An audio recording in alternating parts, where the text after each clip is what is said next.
Good morning, everyone. You're all on mute, right? So you can Good wave. morning.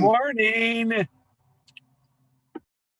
So got a lot on the agenda to try and cover today. Lots of, I think, really good updates.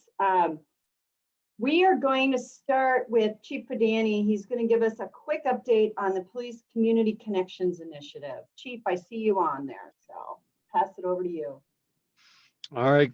Good morning, everybody. It's a beautiful day. So I appreciate you.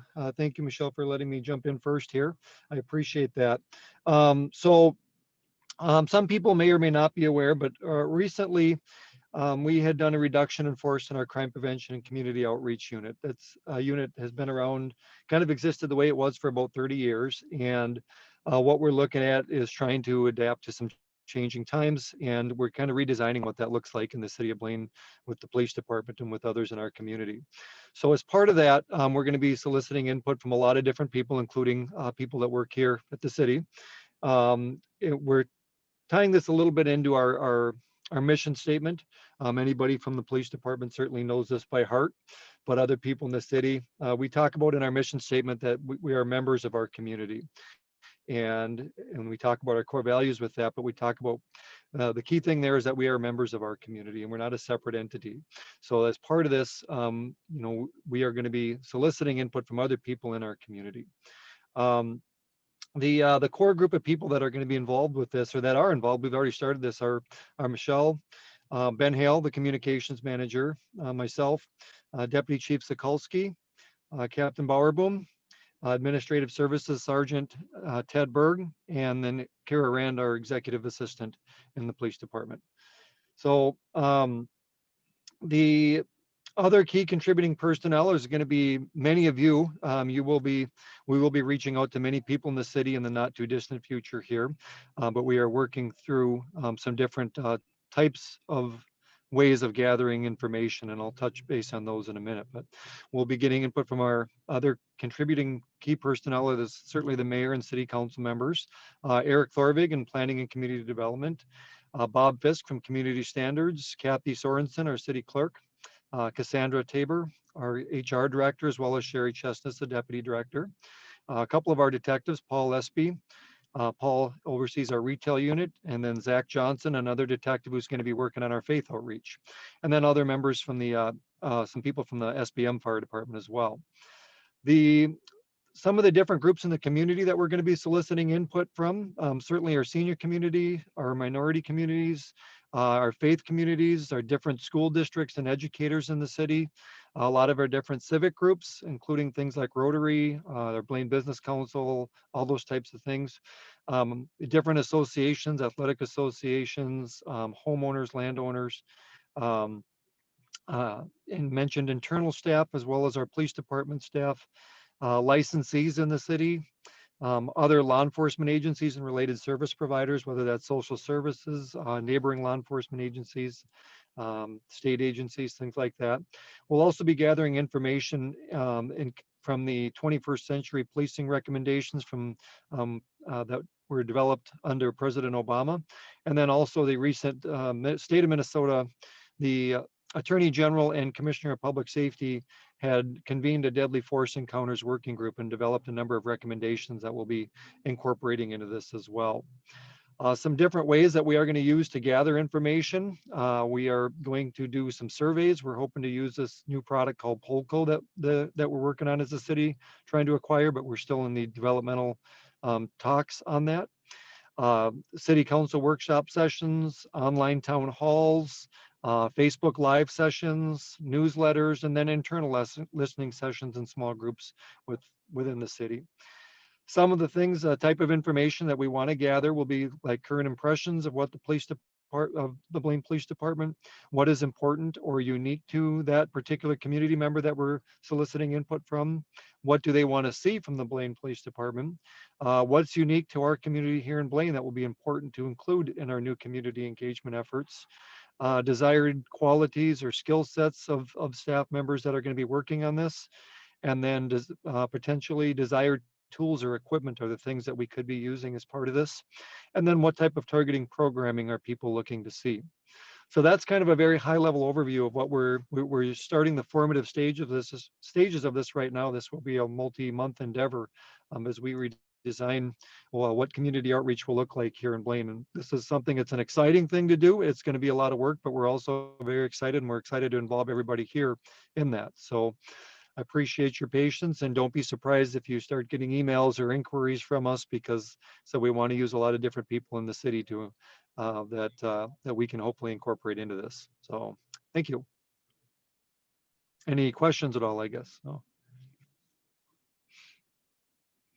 Okay. All right. If you have any Thank you. questions, I think you can do the raise hand. I'm gonna just take on to that for a second. I don't think any of us is unaware of all of the challenges facing law enforcement. And one of those major challenges is the relationship between our local police departments and the community. We're really fortunate in Blaine that our community continues some incredible support for the department, and I think that's been well earned. The department's respected, and there's a good relationship there, but we still can't rest on our laurels. We need to reach out to the community and find out what they're looking for from their local police department and what kinds of connections they want to have with the police department. And law enforcement has just changed so dramatically since the crime prevention efforts of the 90s. And we need to make sure that we're adapting to that, and that we're not overtaxing our police department employees in some of the ways that law enforcement has changed. For example, the increasing challenges around homelessness and mental health is just one of many examples that police department and police officers get involved in, but that's not typically part of your training in the academy. So it's a big effort, it's an important effort, and certainly encourage and desire the support of all of you who are asked to participate or interested in participating. So thank you for that, Chief. Thank you.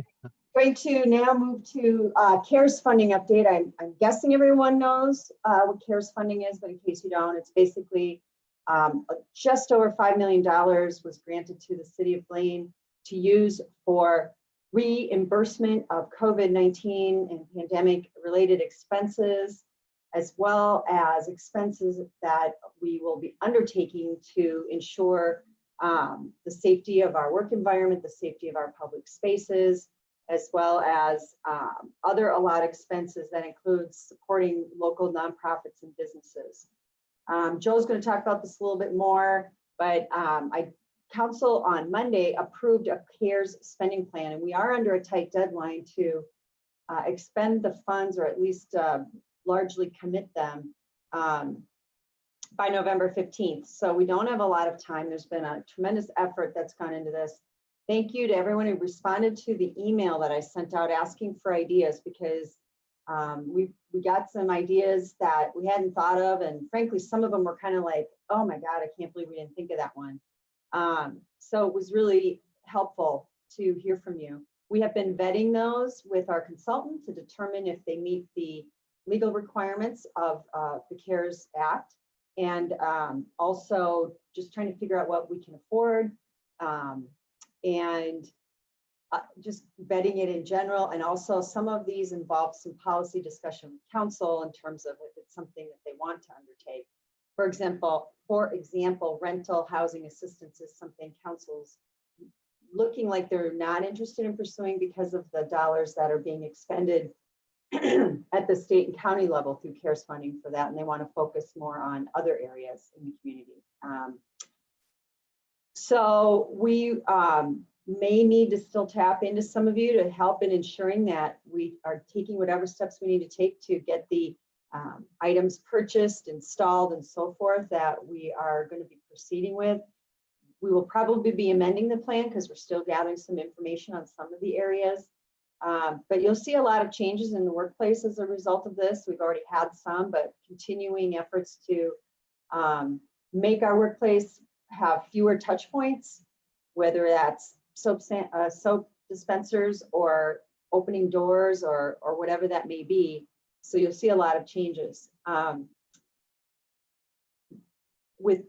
I guess the other thing would be, we did receive some pretty firm guidance that public safety related expenses from the beginning of the pandemic and approximately mid-March until the end of the year can be considered COVID related under the CARES Act. So for a while, we weren't sure if we would actually have $5 million worth of legitimate valid expenses. And with that interpretation, we definitely do. So we will not be returning any dollars unspent. Joe, I've said a fair amount, but I know that you have more to add, and maybe we have a few PowerPoint slides, right? Unfortunately, we don't have that. I can't put that on people. Michelle pretty much summed up everything as to hit all the high points of that. Again, just ensuring everyone that we did receive the $5 million. We do have that all allocated and appropriated for the cost. But again, that urgency that we want to make sure that for a lot of those improvements that we're going to see around City Hall and in the other public facilities, that we get those expended as soon as we can. We have a November 15th deadline, and that's a little bit of a hazy deadline. But we want to make sure that we don't risk any of that and have that all expended by November 15th. So thanks to everyone for their suggestions, some very good items that came through. The full facial mask for the finance director. I'm not sure if that one was really used for CARES funding or, but we might be able to accommodate some folks in their requests.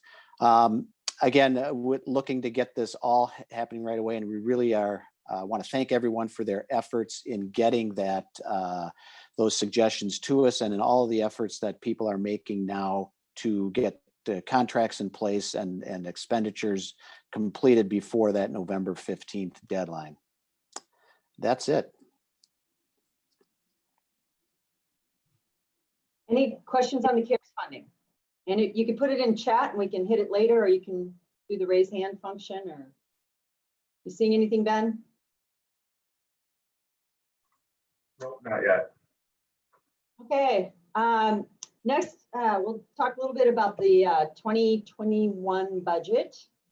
We just had a retreat this past weekend with council. So we met with them for a couple of hours on Friday evening and for a little over 3 hours on Saturday morning. And one of the topics was the 2021 budget. We've had a number of work session discussions, finance and budget. Joe and his budget team put this together in chunks that we bring to council. I think it's been going quite well. I'm encouraged by City Council's long-term view. They're not being reactionary, and I think that that's really good for the ongoing fiscal health of the city. They're continuing to commit to the important increases in infrastructure investment that they've been making, and that's continuing. We'll have some additional updates of some other things that they've committed to, or at least kept in for consideration at this point. We've received good news from the county in terms of our assessed valuation. Our 2020 status is also good.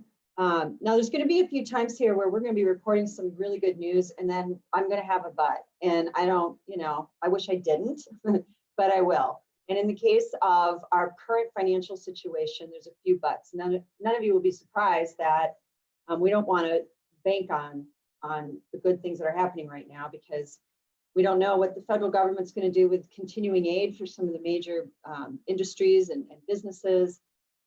We don't know what the virus is going to do and how that's going to impact the economy. So we're grateful for where we're at right now. Joe reported to council that our revenues, fortunately, they are below what we budgeted and planned on, but not quite as much as we had been concerned it could be. So that's good news. I think, Joe, 96% we're kind of sitting at right now at projection levels.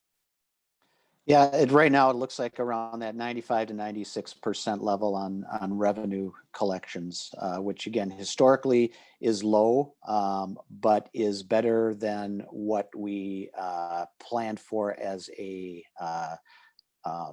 as a significant downturn in revenues. So we are pleased that we're actually coming in better than what it would have been if we would have, and where it would have caused us to take some more serious steps in containing costs.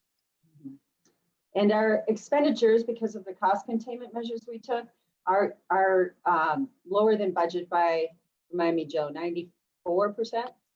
Yeah, they're looking at about 93 to 94% that we're coming in. So about 6 to 7% below where we had budgeted. So that's all good news, but please take note, it's because of the cost containment measures that we have current expenditures projected to come in below revenues. And that's important. And we would have had to take other more drastic measures if we hadn't taken the precautionary measures that we took with cost containment. So thank you all for assisting with that. But the due diligence needs to continue because we still have our second half tax payments coming in. We don't know how that will look, and that primarily impacts next year, but we just don't know. So while we've freed up some of the vacant positions to be hired, our changes in how we do some things to be more efficient need to continue. Things like how we order office supplies and just due diligence around purchasing, identifying efficiencies and so forth.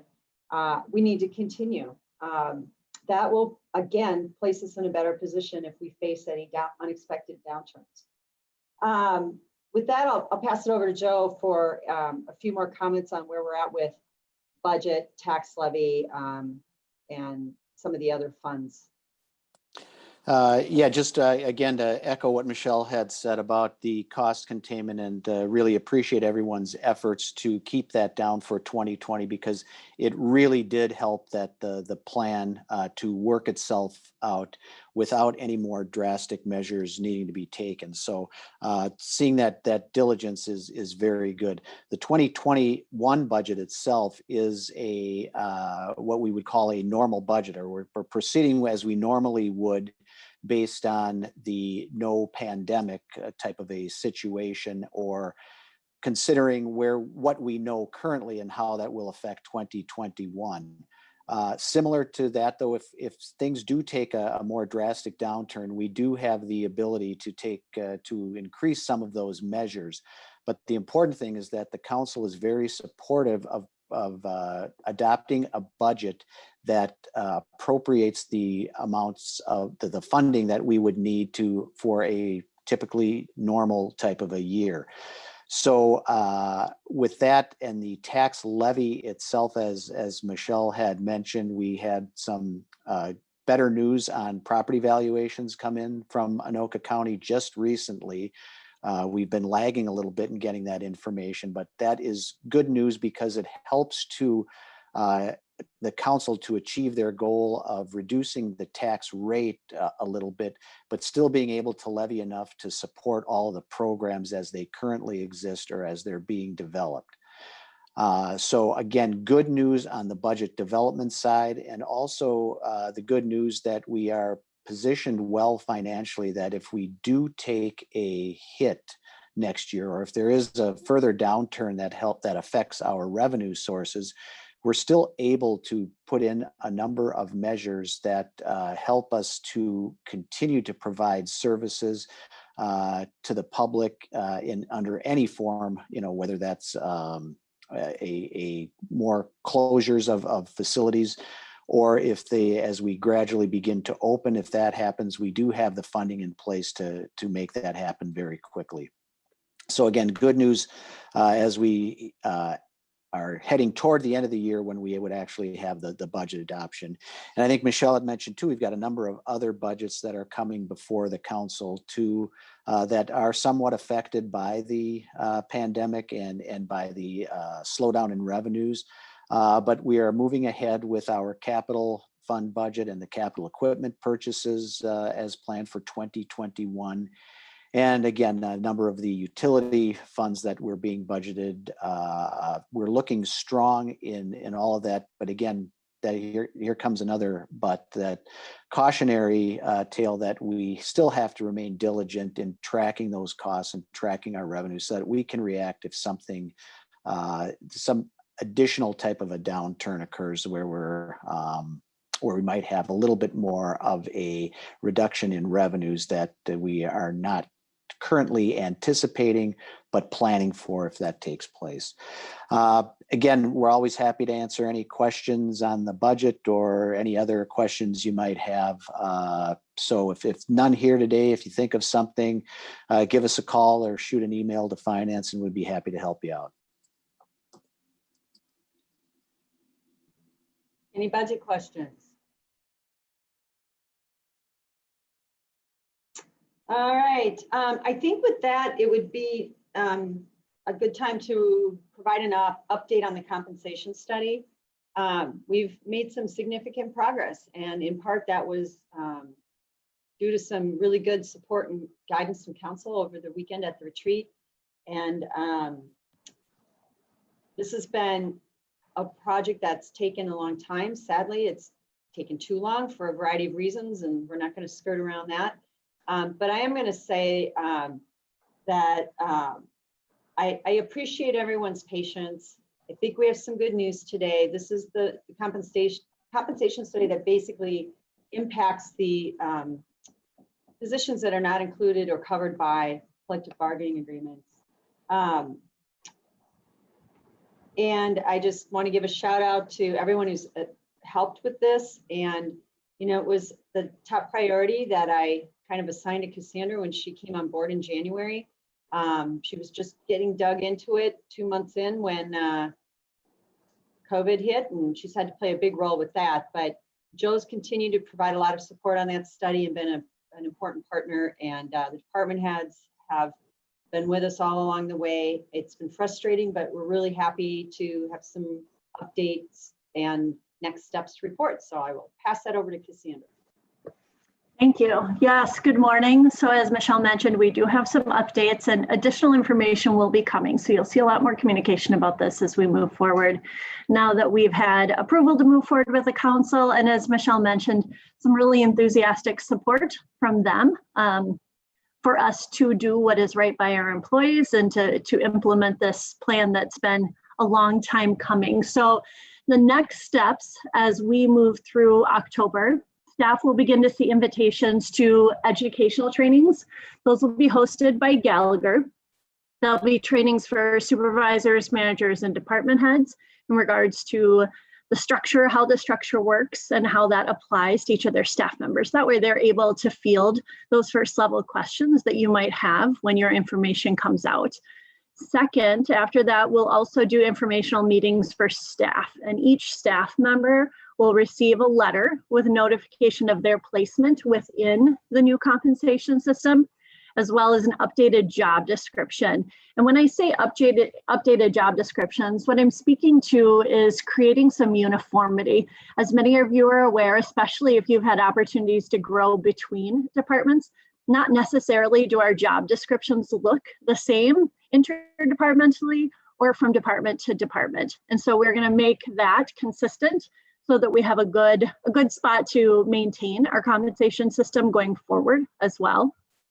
So the City Council has approved a couple of things. So first, in 2020, they've approved us to retroactively bring any employees who are below their pay grade in the new comp plan up to minimum in their pay range. And this was something that Joe and the other leadership budgeted for leading into 2020. As Michelle mentioned, the implementation this year just got a bit derailed as we were working through COVID and then waiting to see financially how this was going to shake out so that we could take this plan to council knowing that we could handle it from a budgetary standpoint.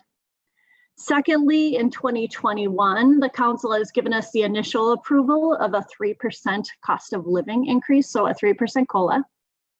And then in the second quarter of 2021, pending stability financially for our city and with what's happening in the world, they have approved us to bring employees that are below the step within their range up to the midpoint cap as applicable. That's 4 staff members. So within their range, if people are in their range, but below that midpoint, and it's applicable to move them forward based on the assessment by Gallagher, then we'll make those adjustments. And you'll see that reflected in your letter, or you may see that reflected in your letter, and that'll make a bit more sense as we roll this out and you get more information on it. So staff impacted by any of these changes will be notified when the updated job descriptions and letters go out. And that will lead up to our informational meetings, and their supervisors will get that information as well. And then, as mentioned before, we will have an appeals process as part of this. So as we move into 2021, there will be an appeals process that's available, and a timeline will be laid out for that during the informational meetings. And this is a chance for any employee who has concerns regarding the content of their job to have a further discussion about that. All of our employees filled out PDQs and talked about what was included in their job. We had job descriptions. We took that information and made sure that these new job descriptions contain those items.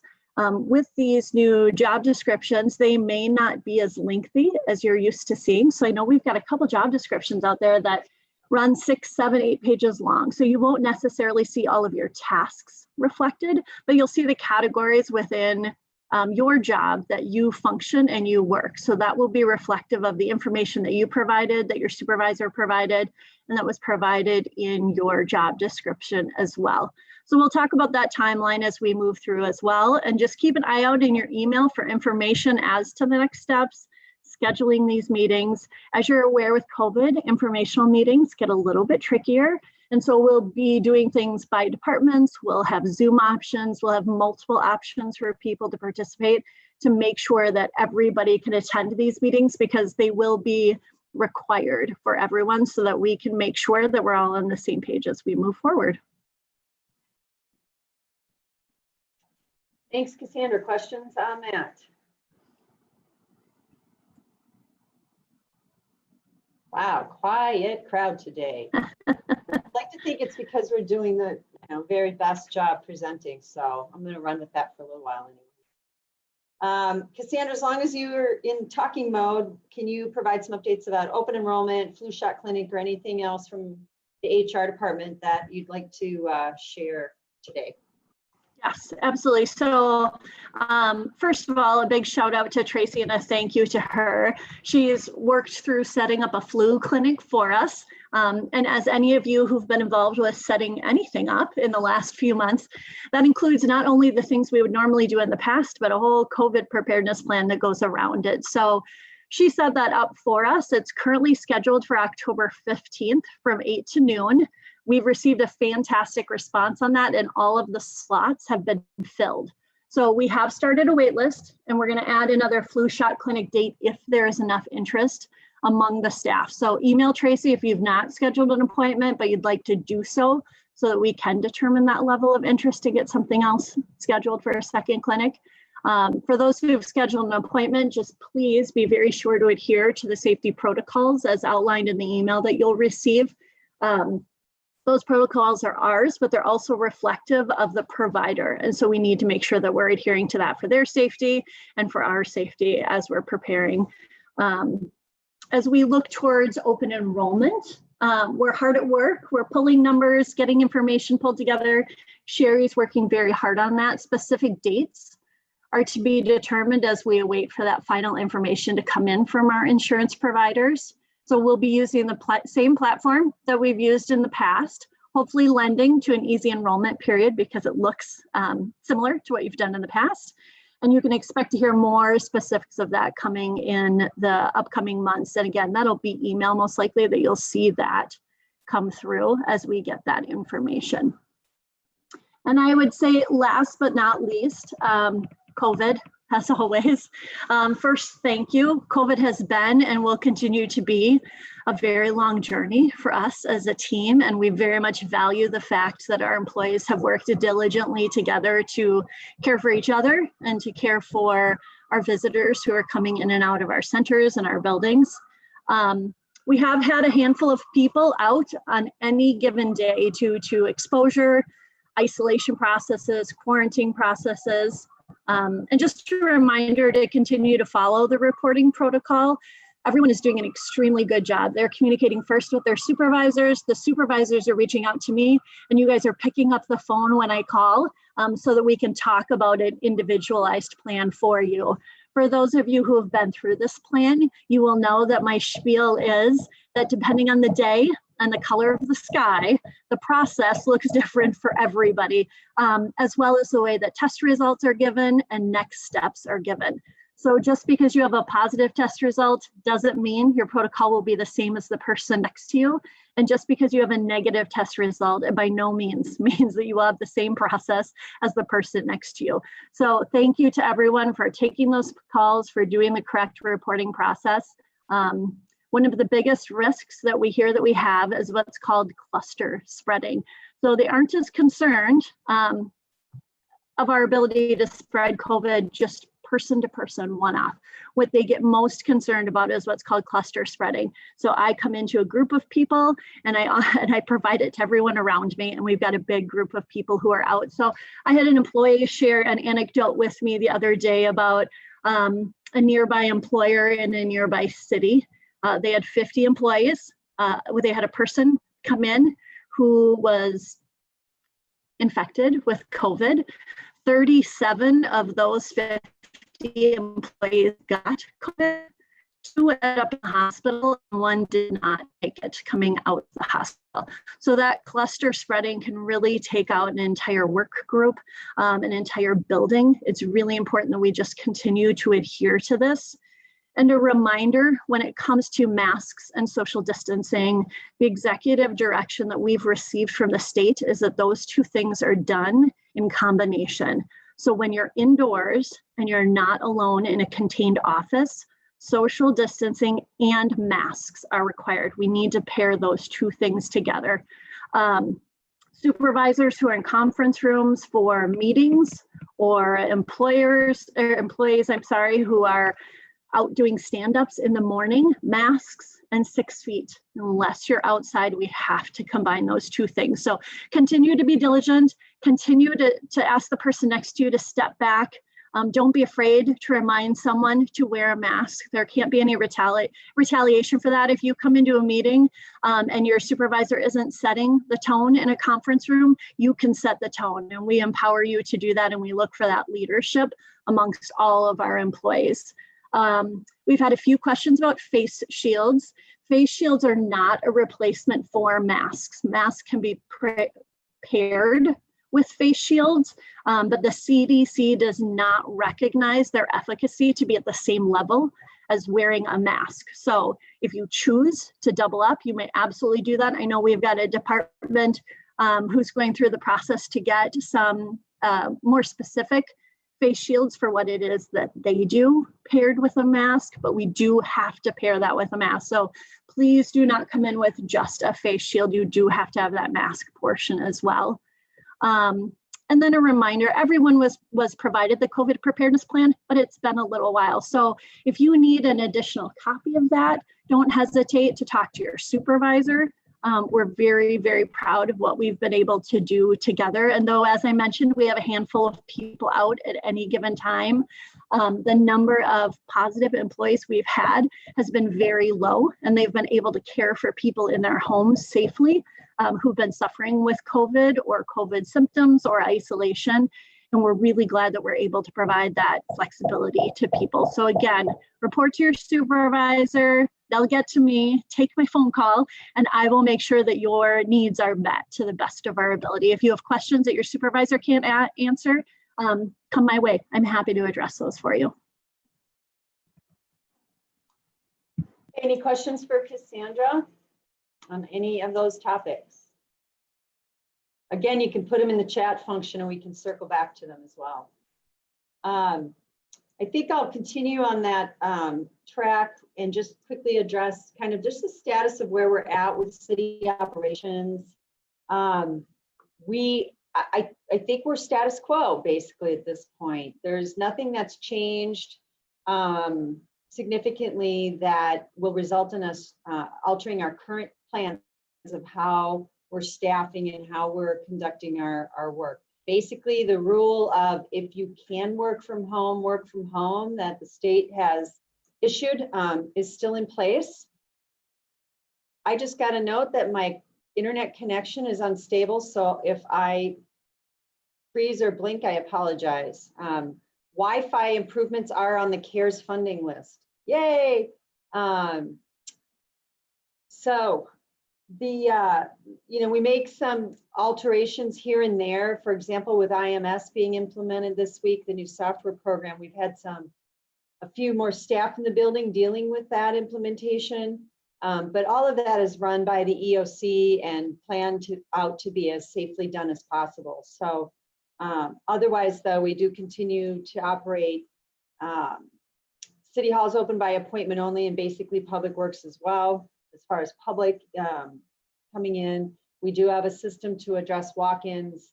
And so I think that's going to probably be the case for a while yet, unless, the magic vaccine comes along and gets distributed widely and quickly. I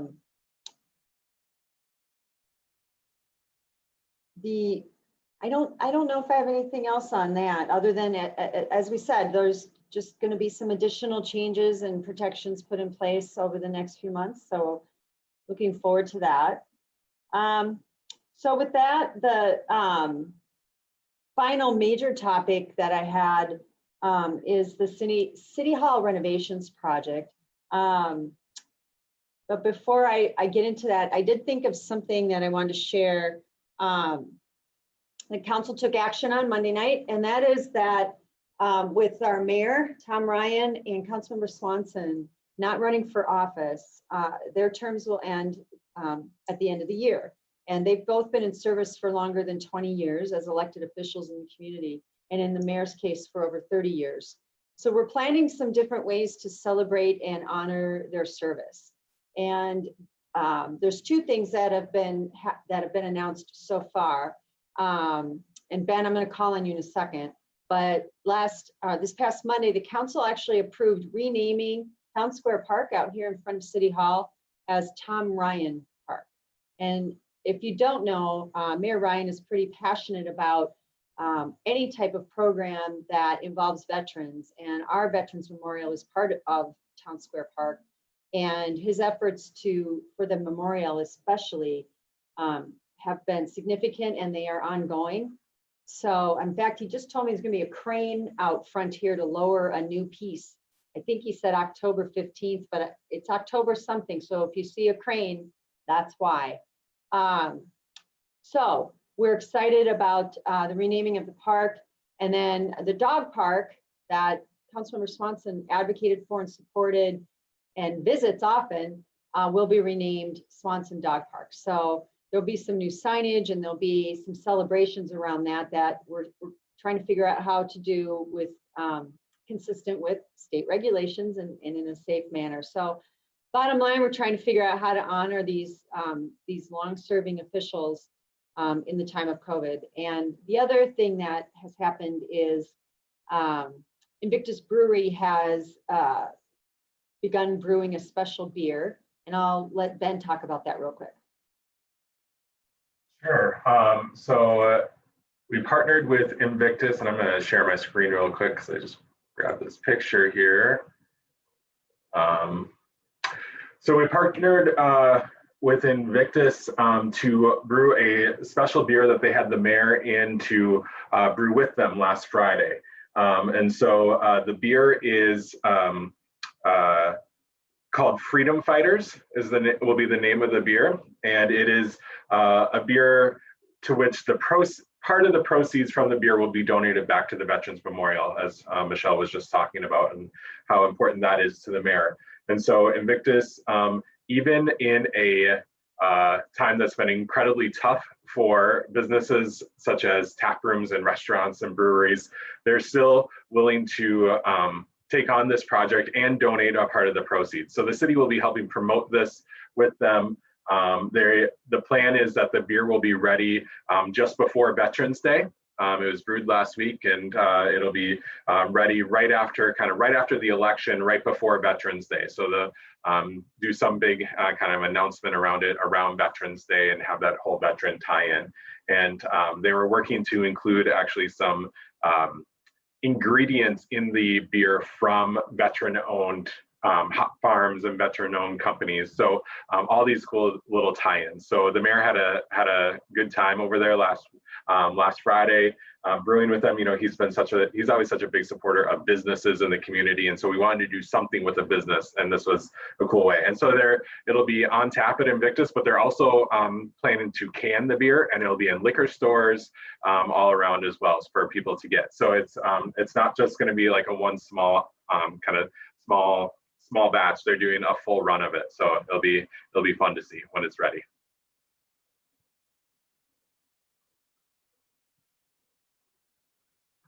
Thanks, Ben. So I hope everyone will consider supporting that effort, because it's like a win-win-win-win-win, you know, supporting a local business, supporting and honoring the mayor, supporting and honoring veterans.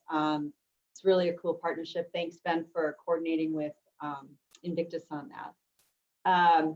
So City Hall renovations, we've also received some good news on that, in that we are able to move forward to the next step. So the next step is to take the concepts that we have, and we've authorized the architect to begin the detailed design drawings. So we will be proceeding with that project. And I think we may have mentioned this before, but for those of you who may wonder with cost containment, why we would proceed with that project at this time, the answer is due to the financing.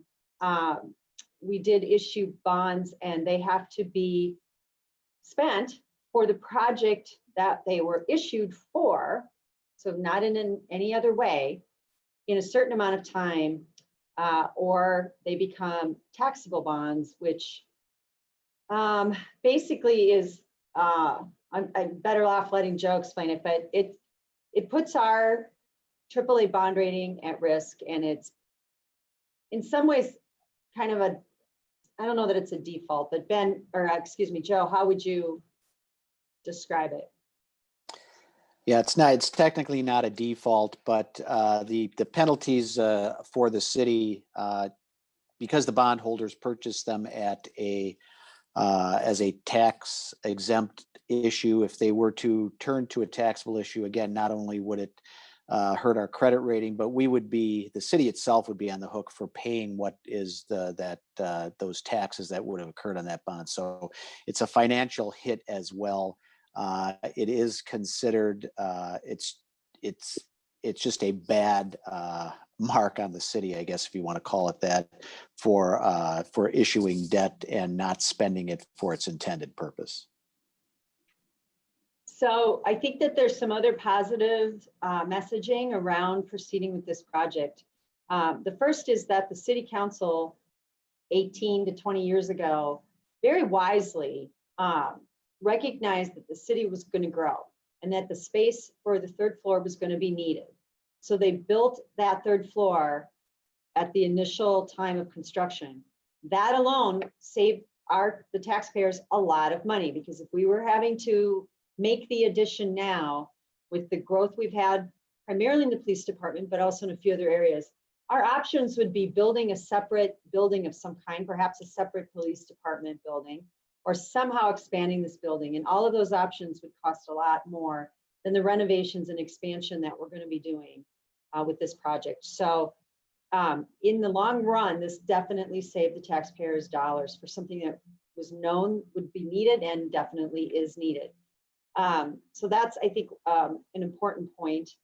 And the other thing is that during a financial downturn or an economic downturn, if you're able to do projects like this, you are putting people to work, and you are helping the economy when you do projects like this, just like we've helped the economy by doing our road projects this summer. So we will be proceeding with the project. And Bob, maybe you could talk just a little bit about next steps and timeline. I sure can. Good morning. The next steps is we have asked our architects to proceed to final design, as Michelle said. So they're now working on some final designs. We have some preliminary, not preliminary, but we have designs that are ready to get to have them seriously start drawing up. They want to have that finished up in December. I think our next goal is to bring back a final design to the city council in December to have them look at. With that in place, then we would like to bid, send that out to bids the winter in January. Hopefully we start receiving bids late January or February with a project start of March of 2021. Now, this is going to be a phased project. As we move forward, we're going to have to finish some of the third floors first, and then people have to move there and then move out. So this is going to be about a 6-month project once it starts. So we start around March, and we'll probably not finish until about September. So there's going to be inconvenience. People will have to move. We're trying to limit that as much as possible. And if people are going to have to move, we want them only to move once. It saves a lot of inconvenience, and it saves some costs as well. So that's kind of the timeline we're looking at and some of the next steps. So it's one of the next steps is they're working on the final designs. Department heads will work through that, and then council will give some sort of blessing. So the next time the council will look at it, or you'll see some public discussion on it, will probably be in December, and then hopefully with physically construction starting to take place in March.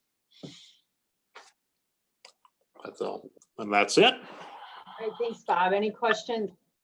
Actually, that's really the last topic. So any questions on that or anything else? Cannot go in a whole entire meeting with absolutely no questions. We have 94 participants, plus I think multiple people at least one of those. So, oh, there's one. Roar. Ben, what style of beer is it that the mayor was making? KA, which is an India Kolsch Ale, so a little bit lighter than an IPA, which would be an India Pale Ale. It's a little bit lighter, a little less hoppy than that, but still has good flavor. There's your answer. Okay. Thanks for everyone who was able to come out for the ice cream treats. That was an employee suggestion, and we do appreciate those, and keep them coming. So if there are no more questions, Ben, you seeing anybody waving or no? I'm going to take that as a sign that people are okay being done early. So the gift of time is now yours. You have 10 more minutes than you maybe thought you were going to have. So happy fall, everyone. Enjoy the beautiful weather this week. I hope things are going well for those of you who teach or have kids in school again. I know it's so challenging. So I wish you the best with those efforts, and wish you all the best for your continued health and that of your families. So thanks. Bye-bye.